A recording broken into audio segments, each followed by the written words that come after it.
Hello, నేను మీ తిరుపతి అమ్మాయి కీర్తన. చూడండి, సింపుల్‌గా పన్నీర్ ఫ్రై అనేది మనం ఇంట్లో ఎలా చేసుకోవచ్చో చూడండి. మనం కర్రీస్ కానీ చాలా బాగా తింటూ ఉంటాము. ఫ్రై అనేది కూడా చాలా బాగుంటుంది పన్నీర్‌తో. ఎలా చేయాలో సింపుల్‌గా నేను మీకు చూపిస్తాను. ఒక పాన్ తీసుకొని కొంచెం ఆయిల్ వేసుకొని మనం పన్నీర్ని కొంచెం ఫ్రై చేసుకోవాలండి. కొంచెం అందులోనే పసుపు తీసుకోవాలి, కొంచెం ఉప్పు, కొంచెం కారం 3 వేసుకొని బాగా టాస్ చేసుకోవాలి. మనం ఎంత రోస్ట్గా టాస్ చేసుకుంటే మనకు అంత టేస్టీగా ఉంటుంది పన్నీరు. నెక్స్ట్ దాన్ని సైడ్లో పెట్టుకొని ఆ పన్నీర్ని ఇంకొక ప్యాన్ తీసుకొని ఆనియన్స్ వేసుకోండి, ఆయిల్ వేసుకొని. ఇప్పుడు దీన్ని బ్రౌన్ కలర్లో వచ్చేదాకా మనం బాగా ఫ్రై చేసుకోవాలి.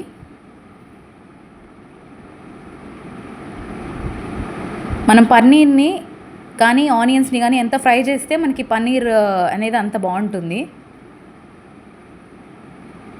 ఈ రెసిపీ చాలా సింపుల్. ఒక 5 మినిట్స్ మనం ఖాళీ తీసుకుంటే అయిపోతుంది.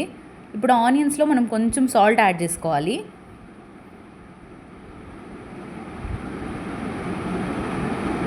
ఇప్పుడు మనం ఫ్రై చేసి పెట్టుకున్న పన్నీర్ని అందులో వేసేసి బాగా టాస్ చేసుకోవాలి.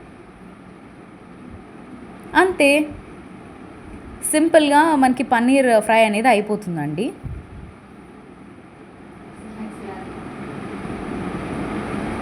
మనం దీన్ని స్నాక్స్ లాగా తినొచ్చు, లేదా పిల్లలకి క్యారియర్గా పంపించవచ్చు. సింపుల్గా అయిపోతుంది కాబట్టి.